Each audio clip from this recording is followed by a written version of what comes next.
Good afternoon and welcome to Lunchtime Coaching. My name is Britz, international leadership coach, trainer and facilitator, and host of the Lunchtime series where we add value to people's lives happening every day at 12 o'clock on ebizradio.com.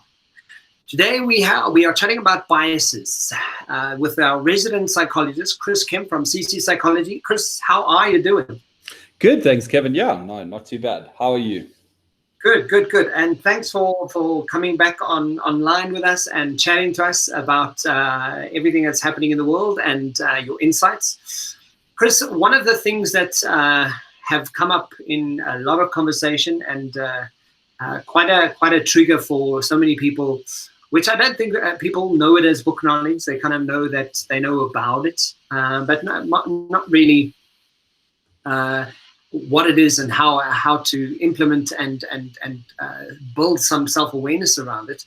And that is our biases, our cognitive biases. I was just looking at some of the Wikipedia, sort of what they were saying about it. And the human brain is capable of incredible things, but also extremely flawed at times. And science has shown us that sometimes we make mental mistakes. The one side refers to it as mental mistakes that can affect both our thinking and our actions.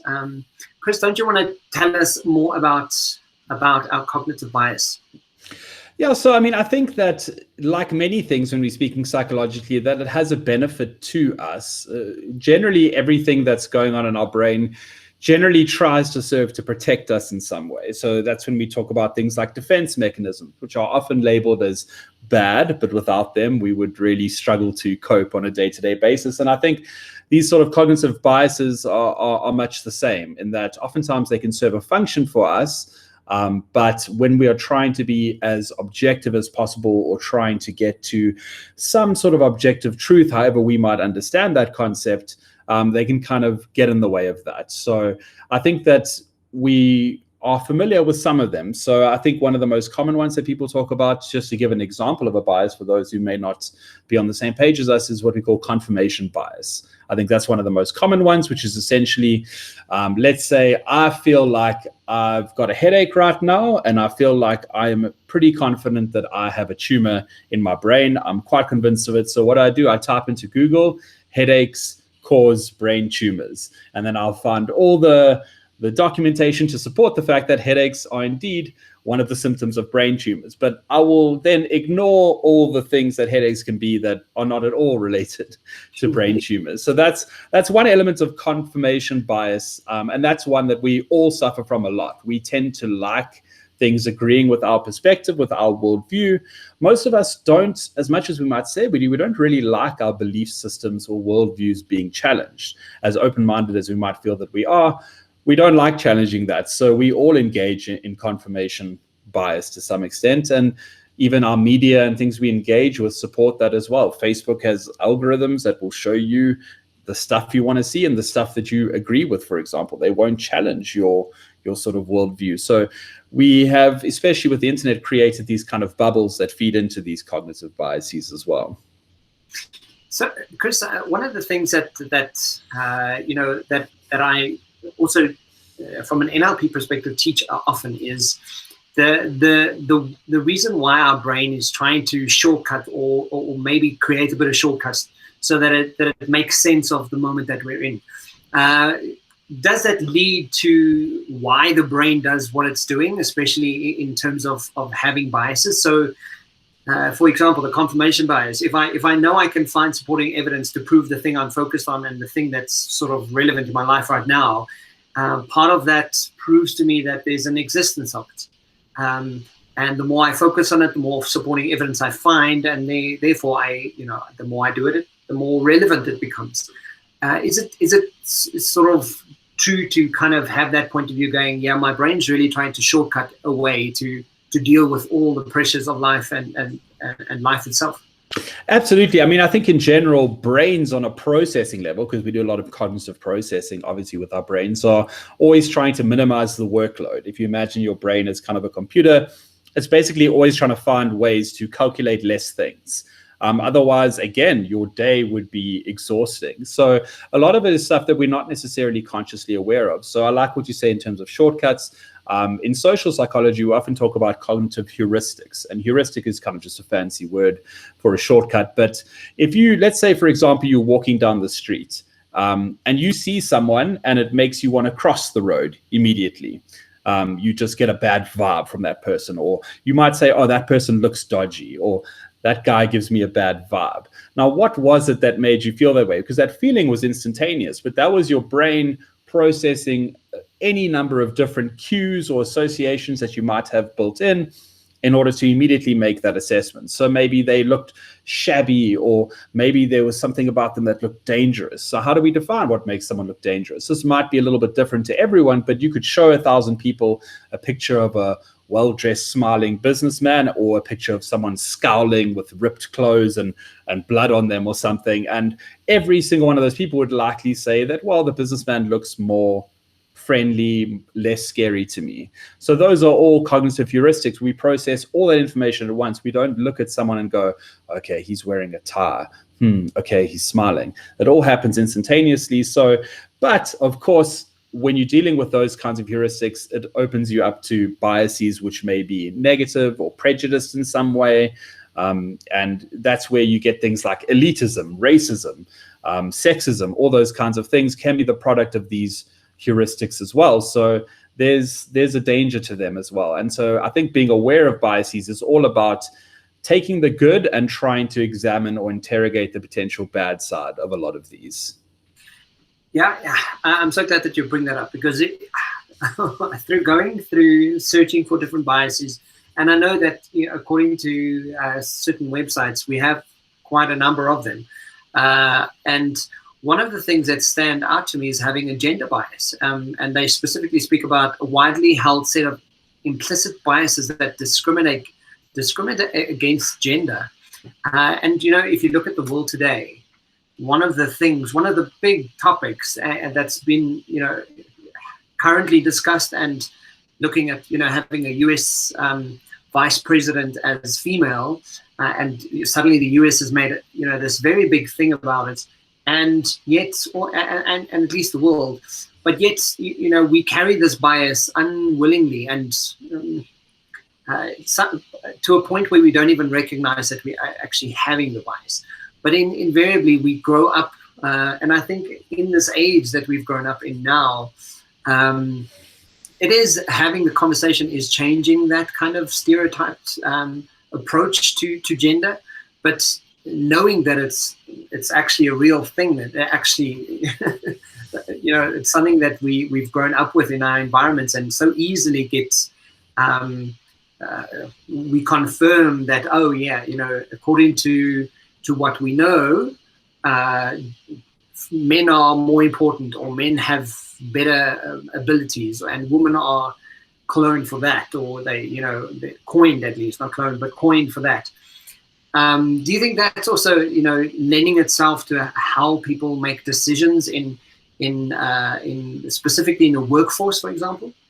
Oh yeah, absolutely. And I mean, I think that gender biases are huge in workplaces and in the world. Oftentimes we get this stereotype that women are too emotional for a workplace.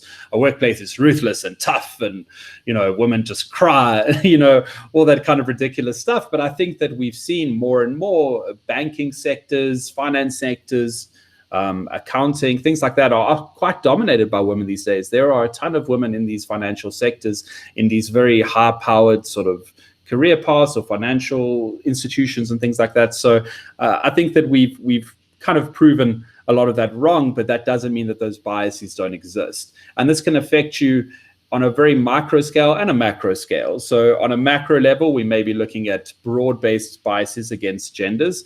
But on a micro scale, you could be a woman sitting across a guy in an interview who simply believes that women aren't really as cut out for that environment as men are. And so in your world, in your experience, that's going to have a huge impact on you, on whether or not you get that job, for example. So these biases have a very negative impact. And I think it leads pretty easily into the realm of stereotypes, which is one cognitive bias that everyone is probably familiar with. And I think a lot of the conversation in the recent sort of recent times, if I can put it that way, has been around positive stereotypes as being negative as well. The idea that Asian people are good at maths, for example, and how positive stereotypes can actually be harmful as well, or sort of offensive, or make people feel like they need to live up to some sort of strange ideal that they don't identify with. So all stereotypes in general can be a little bit harmful.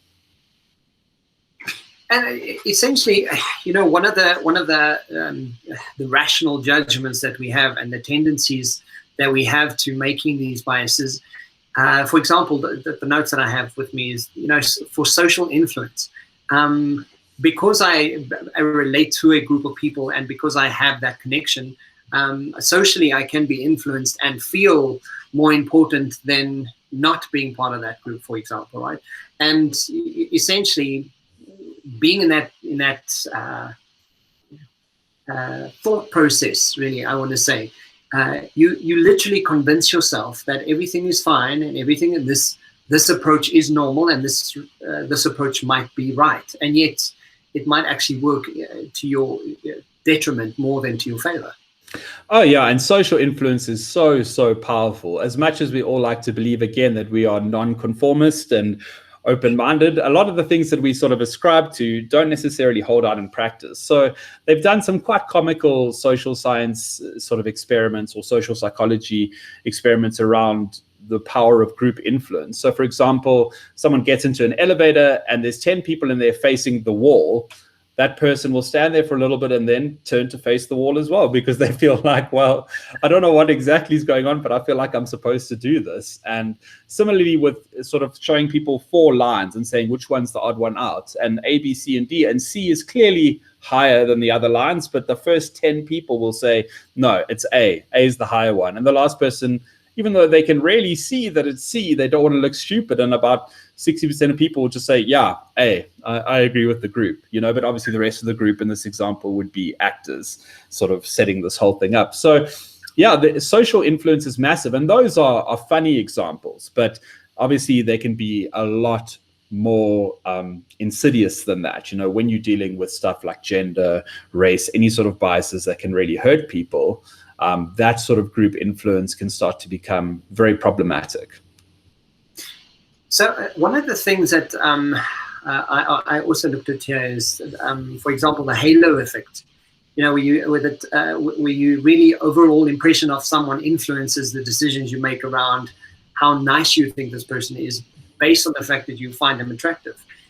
So purely knowing that, because these set of judgments that I've made are according to my tick box, then I favor the person invariably, because I have a nice little tick box going here for myself. But essentially, again, leading back to it could be problematic, and it could be quite an assumption that you sort of clone this person. I always use the example, when someone when you want to ask someone on a date, and you're colleagues and you're working together, and because you want to ask them on a date, it really doesn't matter how bad they perform. You kind of go, oh yeah, maybe she had a tough day, or maybe she wasn't in her best spirits, and you sort of clone them as angelic in a way, based on the fact that you're actually more attracted to that person than actually they are showing up and behaving. Do you also find that's also influential in when you're doing sort of relationship therapy, and when you're helping people out? I think in general, it's absolutely a global trend, and I think it absolutely holds out. I think that I almost sometimes feel like there needs to be more attention or more empathy given to unattractive people. As terrible as that may sound, I think the world is often significantly more difficult for unattractive people.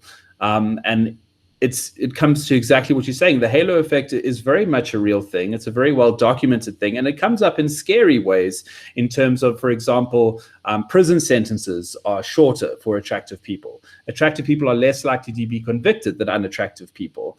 And then, so those are the real big deal kind of stuff. But then also stuff like workplace, relationships, everything. I think that being unattractive, especially in the 21st century, can be very, very difficult. Dating apps and things like that has changed the way we sort of relate with people, the way we set up romantic relationships, it now leans very much towards having your pick of 100 people. And when it's all based on Tinder and swipe left, swipe right, you're going to pick the more attractive people. So I think that it's actually hard being an unattractive person in the 21st century, and something that almost I feel like needs more attention, because I think the halo effect is something that doesn't get discussed a lot. So I'm glad that you brought it up. And that also, again, is just relative, right? So whatever's attractive to you, when you say unattractive, there's certain things that I find really unattractive, and other people go, "Oh wow, no, that's so attractive," and I'm going, "Yeah." So so that it's really relative to that statement as well. So, but the fact is, we do this, and without us actually paying attention to it, we may find ourselves in a bit of trouble in how we make decisions. The other thing is priming, for example. I know that Tony Robbins often, when he does a lot of rah-rah stuff, he mentions priming. And when you're exposed to one stimulus, it affects how you respond to another.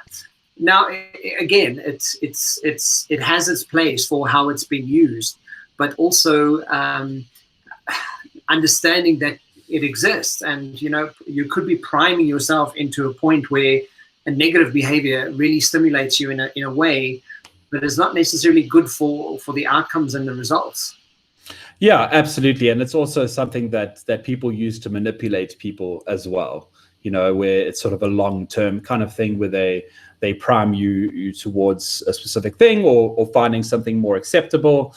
And some people will do that in relationships, for example, where, an abusive partner doesn't necessarily come out totally abusive from minute one, but they get you more and more used to the way that they treat you and small violations of your boundaries before bigger and bigger ones, and your boundaries adjust. So yeah, I think it's something to be very, very aware of, and definitely in terms of your environment, your relationships, the people you surround yourself with. So I think priming is an interesting one, because I think it sort of comes back to a lot of what we've been discussing in terms of things like group influence, for example, can have a priming effect, or even something like the halo effect. A more attractive person says something to you, you are more likely to take it on, for example. So yeah, I think it's very, very tricky. And I think if we can get any takeaway from what we talk about today, is that we are more vulnerable to these things than we think. I would be lying if I said that I wasn't vulnerable to these things. No matter any of the things we've talked about today, I can certainly be vulnerable to. And I am aware of them, and I will try and interrogate them or catch myself if I'm doing them. But absolutely, it doesn't mean that I don't fall prey to them as well, as do we all. So yeah, I would like to think of myself as extremely open-minded, of course, but I also have to acknowledge that I'm human, and yeah, these biases can infiltrate all the time. I think it's always good to try and be aware of them as much as possible. Chris, so one of the things that also stand out to me around this is the brain cognitively, consciously, you're only capable of processing so much information. Subconsciously, your brain's up there, it's doing its thing, it knows how to do what it's doing. And essentially the transfer of information from conscious to subconscious and vice versa, very often distortion also happens, especially in storing information and retrieving information, based on the fact that we, again, want to make it as, your brain wants to do it as quick as possible, find a bit of a shortcut. And just talk to us about that as well, in terms of, part of your bias is based on the fact that you could be using distorted information, and also the information you're remembering could be distorted as well. Well, memory is a great one, because it's so fragile, and that's been proven over and over again. Again, scary application to things like eyewitness testimonies, which have proven to be incredibly unreliable. And yeah, just for example, when we talk about memory, when you remember something from your childhood, you're not remembering that moment in your childhood, you're remembering the last time that you thought about that thing, essentially. So it's sort of like a game of broken telephone happening in your head, where you have this idea of what happened, and it may get distorted over time. So oftentimes people can share an experience and disagree on what exactly happened. That's something that we run into all the time. So I think the most important thing to know about memory is that it is extremely imperfect. But in terms of what you're saying, in terms of background processing, if you think about how much we see and interact within the world on a daily basis that we simply ignore, not ignore consciously, but subconsciously ignore. So there's this phenomenon called the Baader-Meinhof phenomenon, which is really straightforward, which everyone has experienced, which is essentially if you buy a blue Subaru, suddenly you feel like everyone owns a blue Subaru because you start seeing them everywhere. And it's like, oh my word, it's another blue Subaru, just like mine. How strange. I thought this was a rare car.